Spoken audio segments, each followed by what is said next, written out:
Finally Trump వెనకడుగు వేస్తున్నట్టు, తను straight of Hormuz ని ఓపెన్ చేయడానికి లేడని, ఇరాన్ లోని రెజిమ్ ని కూడా, అక్కడి పొలిటికల్ పార్టీలని కూడా మార్చడానికి లేడని, వాళ్ళ న్యూక్లియర్ యాక్టివిటీస్ ఆపడానికి మాత్రమే ఉన్నాడని, ఇంకంతకు మించి వాళ్ళకి అక్కడ ఏం పని లేదని, అక్కడి నుంచి బయటకు వచ్చేసాక, అంటే అమెరికా వాళ్ళు ఇరాన్ ని వదిలి బయటకు వచ్చేసాక స్ట్రైట్ ఆఫ్ హార్మోజ్ ఎలా అయినా ఓపెన్ అవుతుందని, ఇక 2-3 వారాల్లో ఇరాన్ ని వదిలి వెళ్లిపోతున్నట్టు, ఈ లోపు ఎవరికైనా క్రూడ్ ఆయిల్ కానీ జెట్ ఫ్యూయల్ కానీ కావాలనుకుంటే ఒకటి అమెరికా దగ్గరైనా కొనుక్కోండి, లేదంటే ఇరాన్ ని మేము ఎలాగో ధ్వంసం చేసాం, మీరైనా వెళ్ళి మీకున్న ధైర్యాన్ని కూడగట్టుకుని వెళ్ళి తెచ్చుకోండి. ఇకపై నాకు ఇరాన్ తో పని లేదు, నేను ఇరాన్ ని వదిలి వెళ్లిపోతున్నానని ఇండైరెక్ట్ గా ట్రంప్ చేస్తున్న ఈ పోస్టుల ద్వారా మార్కెట్స్ అన్ని కూడా ఓవర్ నైట్ లో స్ట్రాంగ్ గా పెరిగాయి. యూజువల్ గా తను ఒక్కడే మాట్లాడుంటే మార్కెట్స్ పట్టించుకునేవి కాదేమో, కానీ ఇరాన్ వాళ్ళు కూడా ఇండైరెక్ట్ గా కొంతవరకు కన్ఫర్మ్ చేశారు. మార్కెట్ ఓపెనింగ్ కి బిఫోర్ కన్ఫర్మ్ చేశారు, కానీ తర్వాతే కొన్ని కొత్త ట్విస్ట్లు వచ్చాయన్నమాట. దాంతో ఇవాళ మార్కెట్ 22,900 దగ్గర నుంచి 22,600 వరకు ఒక 300 పాయింట్ల దగ్గరగా సడన్ గా ఫాల్ అయితే అయింది. దాని గురించి కూడా మాట్లాడుకోవాలి. అండ్ యుఎస్ వైట్ హౌస్ ఒక press secretary Karoline Leavitt Trump 9 PM Eastern time లో రేపు ప్రసంగం చేస్తారు, ఒక ఇంపార్టెంట్ అనౌన్స్మెంట్ చేస్తారు ఇరాన్ రిలేటెడ్ గా స్టేట్మెంట్ చేశారు. బాగా అర్థం చేసుకోవాలి, తను టుమారో నైట్ అని చెప్పింది ఇవాళ కాదు, వాళ్ళ టైమింగ్ లో నిన్న. That mean April 1st 9 PM Eastern time లో ట్రంప్ మాట్లాడతారని తను చెప్పాలని ప్రయత్నించారు. April 1st 9 PM eastern time అంటే మన ఇండియా టైమింగ్ లో April 2nd 6:30 AM అంటే రేపు మార్నింగ్ 6:30 కి ఇరాన్ రిలేటెడ్ గా ఒక ఇంపార్టెంట్ అనౌన్స్మెంట్ ట్రంప్ దగ్గర నుంచి వచ్చే అవకాశం ఉంది. అది ఎలా ఉండే అవకాశం ఉంది, ఈ రీసెంట్ గా వచ్చిన అన్ని తన రిలేటెడ్ గా ఉన్న అన్ని అప్డేట్స్ ని మనం కనెక్ట్ చేస్తూ వస్తే దాన్ని మనం ఏం ఎక్స్పెక్ట్ చేయొచ్చు. ఇన్ఫాక్ట్ ఇరాన్ వాళ్ళు కూడా మేము డిస్కషన్ చేస్తున్నాం యుఎస్ వాళ్ళతో అని మార్కెట్ ఓపెనింగ్ కి ముందు చెప్పి, మార్కెట్ ఓపెన్ అయ్యాక సడన్లీ ఆఫ్టర్నూన్ వాళ్ళు స్ట్రైట్ ఆఫ్ హార్మోజ్ రిలేటెడ్ గా చేసిన స్టేట్మెంట్స్ ఏంటి, ఎందుకు మార్కెట్ పానిక్ కి గురైంది, ఎందుకు ఇవాళ డే లో దగ్గరగా మార్కెట్ క్లోజ్ అవ్వాలని ప్రయత్నించింది, దీని గురించి కూడా మాట్లాడుకుంటూ గోల్డ్ లాస్ట్ వీడియోలో చెప్పాను కదా, for the first time last previous trading session లో మార్కెట్ కి అగైనెస్ట్ గా మూవ్ అయింది. అప్పటి వరకు మార్కెట్ పడుతుంటే పడేది, పెరుగుతుంటే పెరిగేది. కానీ ఈ రోజు మార్కెట్ డౌన్ సైడ్ కి పడుతున్నా, పెరిగి కింద పడుతున్నా గోల్డ్ రియాక్ట్ అవ్వలేదు, గోల్డ్ పడలేదు. సో రష్యా టర్కీ రిలేటెడ్ గా సెంట్రల్ బ్యాంక్స్ చేస్తున్న సెల్లింగ్ లాస్ట్ వీడియోలో మాట్లాడుకున్నాం, దాని ఫాలో అప్ గా కూడా డిస్కషన్ చేసుకుంటూ ఇవాళ డిఫెన్స్ స్టాక్స్ స్ట్రాంగ్ గా పెరిగాయి. అండ్ ఇంకొన్ని స్టాక్స్ లో కూడా స్ట్రాంగ్ గా బస్ కనిపించింది. అండ్ ఒరాకిల్ వాళ్ళు 20% దగ్గరగా వాళ్ళ ఐటీ ఎంప్లాయీస్ ని తీసేస్తున్నారు ఏ కారణంగా, అందులో 50% దగ్గరగా ఇండియన్ ఐటీ ఎంప్లాయీస్ మీద ఇంపాక్ట్ పడుతుంది. దీని ఒక ఇంపాక్ట్ కూడా ఓవరాల్ ఐటీ స్పేస్ పరంగా మాట్లాడుకుంటూ, వారెన్ బఫెట్ గారు ఇప్పుడు మార్కెట్ పడింది, మీరు ఏదైనా కొంటారా, మీరు ఏదైనా డబ్బులు పెడతారా అంటే ఇది ఒక మార్కెట్ ఫాల్ అని చెప్పిన క్లిప్ కూడా ఉంది. ఇది అసలు మార్కెట్ ఫాలే కాదు, మార్కెట్ ఫాల్ కోసం వెయిట్ చేస్తున్నా, నిజంగా ఫాల్ అయితే కొంటానని చేసిన స్టేట్మెంట్. దాన్ని మాట్లాడుకుంటూ ఇరాన్ వాళ్ళ చేసిన ఆఫ్టర్నూన్ స్టేట్మెంట్స్ ని అండ్ రేపు ట్రంప్ చేయబోతున్న ఇంపార్టెంట్ స్టేట్మెంట్స్ ని కనెక్ట్ చేసి ఫర్దర్ మార్కెట్ రిలేటెడ్ ఉన్న డేటాని, మన ఇండియా రిలేటెడ్ గా గ్లోబల్ రిలేటెడ్ ఉన్న డేటాని మాట్లాడుకుంటూ ఇవాల్టి మన మార్కెట్ అనాలిసిస్ ని ఎండ్ చేద్దాం. Hello friends, welcome to day trader Telugu. Good evening. నేనున్న ప్లేస్ లో మీకు ఇలా వీడియో పెట్టాలంటే చాలా టైం పడుతుంది, చాలా స్లోగా ఎంబీలు చిన్నగా వెళ్తూ ఉంది. కాబట్టి ఈ ఒక్కటే మీకు వీడియో రూపంలో రెస్ట్ అంతా కూడా నేను స్క్రీన్ చూపించి డీటెయిల్డ్ గా మీకు ఎక్స్ప్లెయిన్ చేస్తాను. ఇంటర్నెట్ మంచిగా ఉంటున్నప్పుడు ఇలా మీకు వీడియో ఫార్మాట్ లో కంప్లీట్ మార్కెట్ అనాలిసిస్ ని అందిస్తాను. వీడియో తక్కువ ఉన్నప్పుడు స్క్రీన్ మీద మీకు ప్రెజెంట్ చేస్తాను. ఫస్ట్ అసలు ట్రంప్ దగ్గర నుంచి వచ్చిన ఒక్కొక్క అప్డేట్ ని, లాస్ట్ మార్కెట్ క్లోజ్ నుంచి వచ్చిన ఒక్కొక్క అప్డేట్ ని గమనిద్దాం. ఫస్ట్ వచ్చిన అప్డేట్ ఇది. ఈ పోస్ట్ ని క్లియర్ గా మీరు గమనించారంటే ఏంటి, నేను ఒక్కనే ఇరాన్ తో పోరాడాలా, మీకంత ధైర్యం లేకపోతే మా దగ్గరకు వచ్చి ఆయిల్ కొనుక్కోండి, మీ దగ్గర ధైర్యం ఉంటే నేను సగం ఆల్రెడీ ఇరాన్ ని వీక్ చేసేసాను, వాళ్ళకి సంబంధించిన మోస్ట్ ఆఫ్ ద స్ట్రెంత్ లాగేసుకున్నాను, ఇంకా మిగిలిన ధైర్యాన్ని కూడగట్టుకెళ్ళి కనీసం అక్కడి నుంచైనా మీ ఆయిల్ తెచ్చుకోండి, అంతేకాని మేమే ఏదో చేసేస్తాం అనుకుంటే అది జరిగేది కాదు, యుఎస్ఏ మీకోసం యుద్ధం చెయ్యదు అనేలా ట్రంప్ స్టేట్మెంట్స్ చేశారు. ఇది మెయిన్ ఇంపార్టెంట్ థింగ్. ట్రంప్ ఇంకెక్కువ కాలం అక్కడ యుద్ధాన్ని కొనసాగించాలనుకోవట్లేదని ఇస్తున్న క్లియర్ సిగ్నల్. దీనికి రీజన్ కూడా నేను మీకు ఇంతకు ముందే చెప్పాను. మిడ్ టర్మ్ ఎలక్షన్స్ నవంబర్ లో రాబోతున్నాయి. ఆ పాయింట్ ఆఫ్ టైం కానీ అక్కడ ప్రజలు ఇబ్బందులు పడుతూ ఉంటే, ఆ పాయింట్ అంటే ఎగ్జాక్ట్ గా ఎలక్షన్ రోజు ఆ ముందు రోజు కాదు, దానికి కొన్ని నెలలకు ముందు ఇంపాక్ట్ ఉంటున్నా వాళ్ళు దాన్ని మర్చిపోకుండా ఓట్ల రూపంలో వీళ్ళ పార్టీకి అగెనిస్ట్ గా చూపిస్తారు. కాబట్టి ఖచ్చితంగా సొంత కంట్రీలో ఉంటున్న వ్యతిరేకతని ముందు ఏ పొలిటీషియన్ అయినా డీల్ చేయాలనుకుంటాడు. కాబట్టి మిడ్ టర్మ్ ఎలక్షన్స్ దగ్గర ఉన్న తరుణంలో ఈ రిస్క్, ఇన్ఫ్లేషన్ ని పెంచుకొని రేట్ కట్స్ లేకుండా చేసుకొని ప్రజలు పెరిగిపోతున్న ఎనర్జీ ధరలతో తీవ్ర ఇబ్బందులు పడడం ట్రంప్ కూడా భరించలేడు. కాబట్టి ఆ కాస్ట్ ని తీసుకోలేడు. కాబట్టి త్వరగా వెనక్కి వెళ్లిపోయే అవకాశం ఉంది. కానీ ఎప్పుడు వెళ్లే అవకాశం ఉందో మనకి తెలియదు. స్టేట్మెంట్స్ మాత్రం ఇక వెళ్లిపోతాను, 2-3 వారాలకు మించి నేను ఉండను, ఇరాన్ ని ఏం చేయాలో అదంతా చేశాను, అయినా నేను వాళ్ళతో డీల్ కూడా కుదుర్చుకోవాల్సిన అవసరం లేదు, ఆ స్ట్రైట్ ఆఫ్ హార్మోన్స్ కూడా నాకు ఓపెన్ అవ్వాల్సిన అవసరం లేదు, ఇక జస్ట్ 2-3 వారాల్లో నేను వెళ్ళిపోతున్నాను, నేను వెళ్ళిపోయాక ఎలాగో స్ట్రైట్ ఆఫ్ హార్మోన్స్ ఓపెన్ అవుతుంది, దాని తర్వాత ఎలాగో ధరలు తగ్గుతాయి, కాబట్టి టోటల్ ఇష్యూ అంతా సార్ట్ అవుట్ అయిపోతుంది అని చెప్పగానే క్రూడ్ ఆయిల్ లో సడన్ గా మనకి ఫాల్ అయితే కనిపించింది. ఈవెన్ వాల్ స్ట్రీట్ జర్నల్ వాళ్ళు కూడా స్ట్రైట్ ఆఫ్ హార్మోన్స్ ఓపెన్ కాకుండానే ట్రంప్ వెళ్ళిపోతారనేలా తన దగ్గరగా ఉంటున్న నేతలతో చెప్పాడు ట్రంప్ అనేలా వార్తల్ని అప్డేట్ చేస్తూ ఉండడం, ట్రంప్ కూడా యథావిధిగా ఇదే స్టేట్మెంట్స్ మీడియాకి చేస్తూ ఉండడం, ఇదంతా సింక్ అవుతూ ఉండడం, యుఎస్ఏ ఇక వెనక్కి తగ్గుతుంది, ఇరాన్ ఇరాన్ ని ఎలాగో వంచలేకపోతున్నాం కాబట్టి అసలు మేము వచ్చిందే ఇరాన్ ని వంచడానికి కాదు, జస్ట్ వాళ్ళ న్యూక్లియర్ యాక్టివిటీస్ ఆపడానికి. అది మేము అచీవ్ చేసేసాం, ఇక మాకు ఇక్కడ ఉండాల్సిన అవసరం లేదు, మేము త్వరలోనే వెళ్ళిపోతాం, వెళ్ళిపోయాక ఎలాగో స్ట్రైట్ ఆఫ్ హార్మోజ్ ఓపెన్ అవుతుంది, అసలు ఇష్యూయే లేదనేలా ట్రంప్ స్టేట్మెంట్స్ చేస్తూ ఉండడం, ఇది ఎక్కడో వాల్ స్ట్రీట్ జర్నల్ వస్తున్న అప్డేట్స్ కూడా సింక్ అవుతూ ఉండడం మార్కెట్ ఇది నిజమని భావిస్తూ స్ట్రాంగ్ గా పెరిగింది. ఇన్ఫాక్ట్ ట్రంప్ ఒక్కడే స్టేట్మెంట్స్ చేస్తుంటే పెద్దగా పెరిగేది కాదేమో. ఇరాన్ ఒక ప్రెసిడెంట్ కూడా we're ready to end war but want guarantees అనేలా స్టేట్మెంట్స్ చేశారు. అంటే మేము యుద్ధం ఎండ్ చేయడానికి రెడీగానే ఉన్నాం, మేమేం యుద్ధం చేయాలనుకోవట్లేదు, మేము రెడీగా ఉంటున్నాం అని స్టేట్మెంట్స్ చేస్తూ ఉండడం. యుఎస్ వాళ్ళు యుద్ధం చేయకూడదు అనుకుంటున్నారు, ఇరాన్ వాళ్ళు కూడా యుద్ధం చేయకూడదు అనుకుంటున్నారు, ఇక యుద్ధం ఎండ్ అయిపోతుంది కదా అనే ఊహలతో మార్కెట్ ఫస్ట్ లో అయితే రియాక్ట్ అయింది. కానీ జస్ట్ ఒకసారి ఆలోచించండి, ఇరాన్ వాళ్ళు ఫస్ట్ నుంచి కూడా యుద్ధం చేస్తామని ఎలా ఏమైనా చెప్పారా? ఫస్ట్ నుంచి కూడా మాకు యుద్ధం వద్దనే చెప్పారు. కానీ అదే ఫస్ట్ నుంచి కూడా వాళ్ళు చెప్పింది మాకు గ్యారంటీస్ కావాలని. ఆ గ్యారంటీస్ ఏంటి? ఇంకెప్పుడు యుఎస్ వాళ్ళు ఇరాన్ మీదకి యుద్ధం చేయకూడదు, ఇజ్రాయెల్ వాళ్ళు కానీ యుఎస్ వాళ్ళు కానీ చేసిన డామేజ్ లకి మాకు డబ్బులు కట్టాలి, ఆ న్యూక్లియర్ యాక్టివిటీస్ రిలేటెడ్ గా ఏదైతే మమ్మల్ని ఆపాలనుకున్నారో దాంట్లో తలదూర్చకూడదు, దాని స్ట్రైట్ ఆఫ్ హార్మోజ్ రిలేటెడ్ గా మా పెత్తనమే ఉంటుంది, దాంట్లో కూడా మీరు పట్టించుకోకూడదు. ఇవి వాళ్ళ గ్యారంటీస్. ఇరాన్ వాళ్ళు యుద్ధం ఆపేస్తానని అంటున్నారు, కానీ దానికి గ్యారంటీస్ కావాలంటున్నారు. మరి ఆ గ్యారంటీస్ ఇప్పుడు ఇవ్వడానికి యుఎస్ఏ రెడీగా ఉందా? యుఎస్ అసలు ఆ స్టేట్మెంట్స్ ఏమైనా చేసిందా? ఇరాన్ ఒక పాయింట్స్ కి యుఎస్ అగ్రీ అవుతున్నట్టు పాయింట్స్ చెప్పారా ట్రంప్? అలాంటివి ఏవీ లేవు. ప్రాబబుల్లీ ఇవన్నీ కూడా ట్రంప్ నెక్స్ట్ మీటింగ్ లో అంటే రేపు మార్నింగ్ 6:30 AM కి చేసే అవకాశం ఉందేమో అని అనుకుంటున్నాను. ఇవన్నీ చేస్తే ఒక ప్రాపర్ ప్లాన్, ఇలా మేము ఇరాన్ రిలేటెడ్ గా ఉన్న వార్ ఎండ్ చేయబోతున్నాం ఒక ప్రాపర్ ప్లాన్ చెప్తే దెన్ డెఫినెట్లీ అది మార్కెట్స్ బోత్ హ్యాండ్స్ తో తీసుకుంటుంది. అలా కాకుండా జస్ట్ వేగ్ గా నేను చేయాల్సింది చేశాను, ఇరాన్ అంతా డ్యామేజ్ అయిపోయింది, అక్కడ ఇంకా యుద్ధం చేయడానికి కూడా ఏం లేదు కాబట్టి నేను వెనక్కి వెళ్ళిపోతున్నాను, ఆ స్ట్రైట్ ఆఫ్ హార్మోజ్ నీడ్ ఉన్న వాళ్ళు వెళ్ళి ఓపెన్ చేసుకోండి, నాకు సంబంధం లేదు దాంతో, నా పని ఆ న్యూక్లియర్ యాక్టివిటీని ఆపడం, అక్కడితో నేను చేశాను, ఇక్కడ నేను వెళ్ళిపోతున్నాను అంటే ఇరాన్ దాన్ని ఎలా తీసుకుంటుందనే మెయిన్ క్వశ్చన్. యుఎస్ఏ వచ్చి గలబా చేసి మా పాటికి మేము వెళ్ళిపోతామంటే మరి దాంట్లో డ్యామేజ్ అయిన ఎంటిటీస్ కి నష్టపరిహారం కుదర్చడం కానీ ఆర్ నెక్స్ట్ టైం మా మీద దాడి చేయకుండా ఉండాలనే ఒక గ్యారంటీని కానీ యుఎస్ ఇవ్వకుండా వెళ్తే ఇరాన్ వదిలేస్తుందా? ఇరాన్ దాన్ని యాక్సెప్ట్ చేస్తుందా? ఇది నెక్స్ట్ మనం అబ్జర్వ్ చేయాల్సింది. నెక్స్ట్ యుఎస్ వాళ్ళు ఏం చెప్తారని కాదు, ట్రంప్ ఏం చెప్తాడనేది కాదు మెయిన్ అయ్యేది, ఇరాన్ వాళ్ళు ఏం చెప్తారనేది. దాని రిలేటెడ్ గా యుఎస్ ప్రెస్ సెక్రటరీ అయిన కెరోలిన్ లెవియట్ చెప్తున్న దాని ప్రకారం రేపు 6:30 AM కి యుఎస్ రిలేటెడ్ గా మనకు ఒక ఫైనల్ కంక్లూజన్ వచ్చే అవకాశం ఉంది.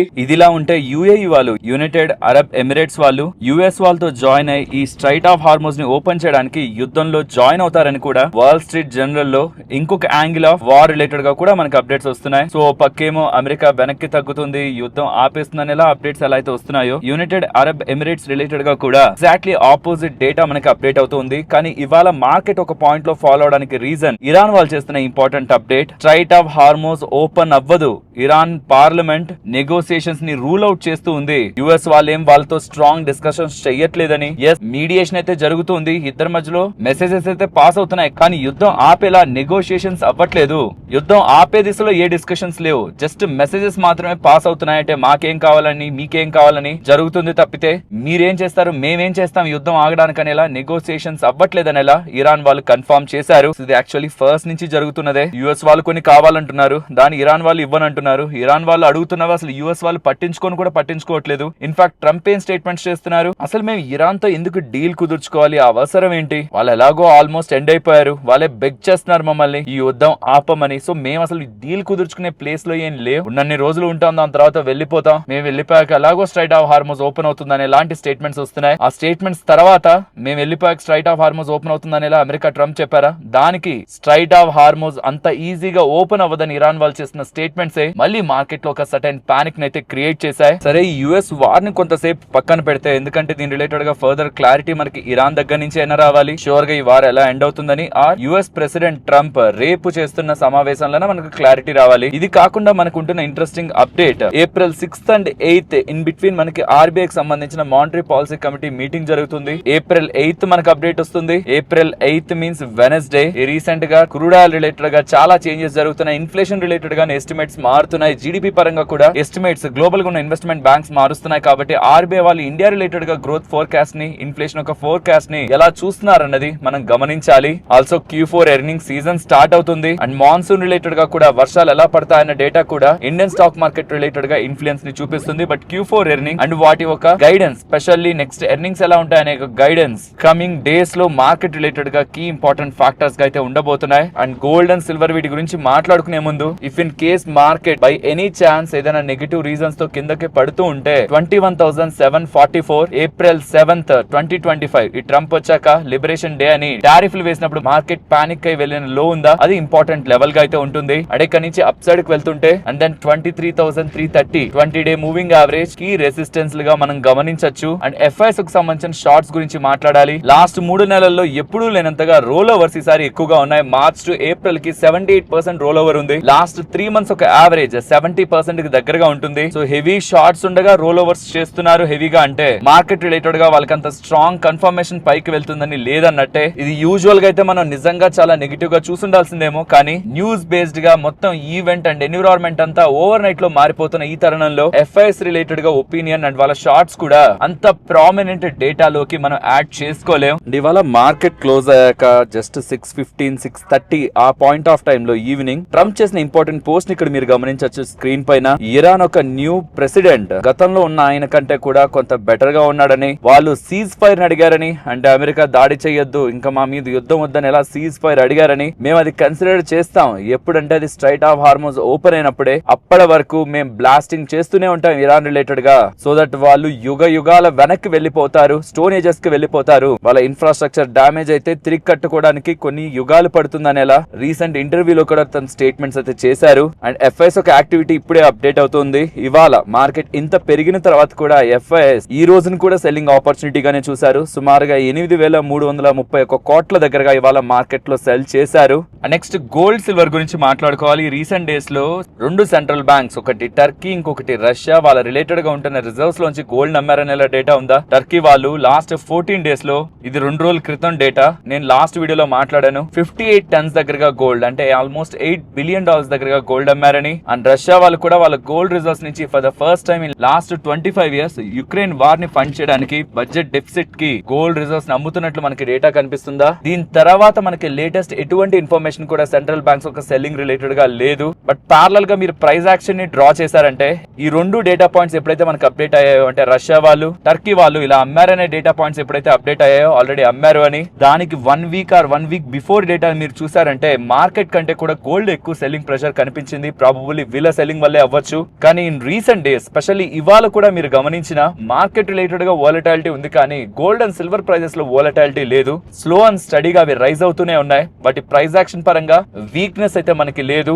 అన్లెస్ ఫర్దర్ గా సెంట్రల్ బ్యాంక్స్ అమ్ముతున్నాయనే డేటా వచ్చి, or in real time sudden గా ఏదైనా సెంట్రల్ బ్యాంక్ వచ్చి వాళ్ళ ఫండింగ్ రిలేటెడ్ గా వాళ్ళ ఎకానమీ స్టిమ్యులస్ రిలేటెడ్ గా గోల్డ్ ని అమ్ముతున్నారంటే తప్పించి after this recent correction present gold strong buying activity అయితే రీసెంట్ డేస్ లో కనిపిస్తూ ఉంది. ఇవాళ రికార్డ్ చేస్తున్న పాయింట్ కే 1,53,260 దగ్గరగా 10 గ్రాముల 24 క్యారెట్ల బంగారం ధర అయితే ట్రేడ్ అవుతూ ఉంది. అండ్ స్పెషల్లీ వారెన్ బఫెట్ గారు కరెంట్ మార్కెట్ సెల్ ఆఫ్ గురించి మాట్లాడుతూ, ఇది ఒక సెల్ ఆఫ్ ఏనా, ఇది అసలు సెల్ ఆఫే కాదు, నేను మేజర్ సెల్ ఆఫ్ వచ్చినప్పుడు కన్సిడరేషన్ లోకి తీసుకుంటాను. ఒకప్పుడు స్ట్రాంగ్ సెల్ ఆఫ్ మార్కెట్ లో వచ్చినప్పుడు బర్క్షైర్ హాథావే వారెన్ బఫెట్ గారు రిలేటెడ్ గా ఉంటున్న ఇన్వెస్ట్మెంట్ కంపెనీ ఒక్క రోజులో 21% పడింది. కానీ ఇప్పుడు ఎంత పడింది మా షేర్, దానికి దరిదాపుల్లో కూడా లేదు దాని ఫాల్. రియల్ సెల్ ఆఫ్ వచ్చినప్పుడు నా దగ్గర ఉన్న డబ్బుల్ని మార్కెట్ లో పెడతాను, కానీ ఇప్పుడు వచ్చిన సెల్ ఆఫ్ రియల్ సెల్ ఆఫే కాదు, వాల్యుయేషన్స్ ఏం నిజంగా అంత అట్రాక్టివ్ అవ్వలేదనేలా తను అభిప్రాయపడుతున్నారు. తను ఇంకా బిగ్గర్ డిప్ కోసం వెయిట్ చేస్తున్నాడని, ఈ చిన్న డిప్ ని చూసి తను ఎగ్జైట్ అయ్యి డబ్బులు పెట్టాలనుకోవట్లేదనేలా స్టేట్మెంట్స్ కనిపిస్తున్నాయి. ప్రాబబ్లీ అమెరికా మార్కెట్స్ రిలేటెడ్ గా తన అదే వైఖర్ లో ఉండొచ్చేమో, కానీ ఇండియన్ మార్కెట్స్ లో మాత్రం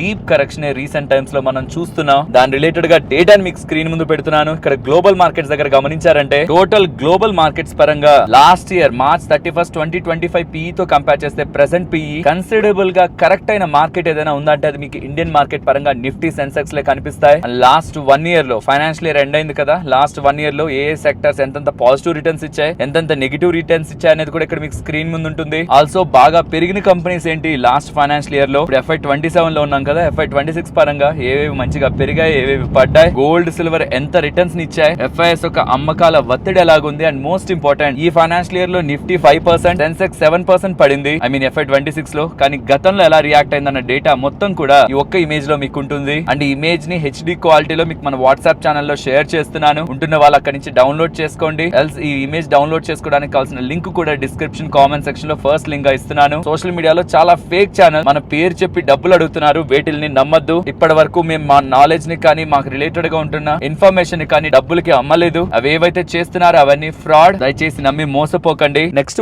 ఒరాకిల్ వాళ్ళు వాళ్ళ ఎంప్లాయీస్ కి పంపించిన మెయిల్ ని మీకు ఇక్కడ స్క్రీన్ ముందు పెడుతున్నాను. సుమారుగా 20,000 నుంచి 30,000 దగ్గరగా జాబ్స్ ని వాళ్ళు తీసేశారు. ఇది ఎంటైర్ వీళ్ళ గ్లోబల్ వర్క్ ఫోర్స్ లో సుమారుగా 18%. అండ్ ఇలా ఎవరెవరు ఎంప్లాయీస్ అయితే లేడ్ ఆఫ్ చేశారో ఈవెన్ అందులో ప్రధానంగా ఇండియా నుంచే చాలా మంది ఎంప్లాయీస్ ని తీసేశారని, టోటల్ గా ఒక 30,000 దగ్గరగా ఎంప్లాయీస్ ని తీసేస్తుంటే అందులో 12,000 దగ్గరగా ఎంప్లాయీస్ ఇండియా నుంచే వెళ్తున్నారని, ఈవెన్ 26 సంవత్సరాల నుంచి ఒరాకిల్ లో పనిచేస్తున్న వాళ్ళని కూడా ఒరాకిల్ వాళ్ళు తీసేస్తూ ఈ డెసిషన్ తీసుకుంటూ ఉండడం ఈ ఏఐ రిలేటెడ్ గా వస్తున్న చేంజెస్, ఏఐ రిలేటెడ్ గా ఐటీ జాబ్స్ మీద పడుతున్న ఇంపాక్ట్ రిలేటెడ్ గా ఎంటైర్ ఐటీ ఇండస్ట్రీనే షాక్ కి గురి చేస్తూ ఉంది. జస్ట్ సింపుల్ గా 6 AM కి ఒక మెయిల్ పెడుతూ బ్రాడర్ ఆర్గనైజేషన్ చేంజ్ లో భాగంగా మీ జాబ్ ని ఎలిమినేట్ చేస్తున్నాం అనేలా సింపుల్ అప్డేట్ తో ఎంప్లాయీస్ ని టర్మినేట్ చేశారు. రియల్లీ ఏఐ కారణంగా ఇలాంటి వార్తల్ని వినాల్సి వస్తూ ఉండడం చాలా బాధాకరం. నెక్స్ట్ డిమార్ట్ గురించి మాట్లాడుకోవాలి. వీళ్ళ స్టోర్ ఎక్స్పాన్షన్ రిలేటెడ్ గా వీళ్ళకి ఇంపార్టెంట్ అప్డేట్ చేస్తున్నారు. ఓన్లీ మార్చ్ లోనే 51 స్టోర్స్ ని యాడ్ చేశారంట. అండ్ ఇవాళ ఒక్కటే 12 స్టోర్స్ ని యాడ్ చేశారని, టోటల్ గా వీళ్ళు ఇప్పుడు 500 స్టోర్స్ తో ఆపరేషన్స్ లో ఉన్నారని అప్డేట్స్ చేస్తున్నారు. అండ్ గతంలో అనౌన్స్ చేసినట్టే ఎగ్జిస్టింగ్ CEO ప్లేస్ లో అంశుల్ గారు ఇవాల్టి నుంచి బాధ్యతలు తీసుకుంటున్నారని కూడా అప్డేట్స్ చేస్తున్నారు. ఆఫ్టర్ ఈ స్టోర్ అప్డేట్స్ స్టాక్ ఇవాళ 8% దగ్గరగా పెరిగింది. ఫ్రెండ్స్, ఇక్కడతో మార్కెట్ అనాలిసిస్ ఎండ్ అవుతుంది. స్టాక్స్ రిలేటెడ్ గా అండ్ ఇంకొంత ఇంపార్టెంట్ ఇన్ఫర్మేషన్, జనరల్ ఇన్ఫర్మేషన్ అయితే ఉంది. అది రేపటి వీడియోలో కవర్ చేస్తాను. హెల్త్ కొంత సరిగా లేదు. రేపటి వీడియోలో మళ్ళీ కలుద్దాం. జై హింద్.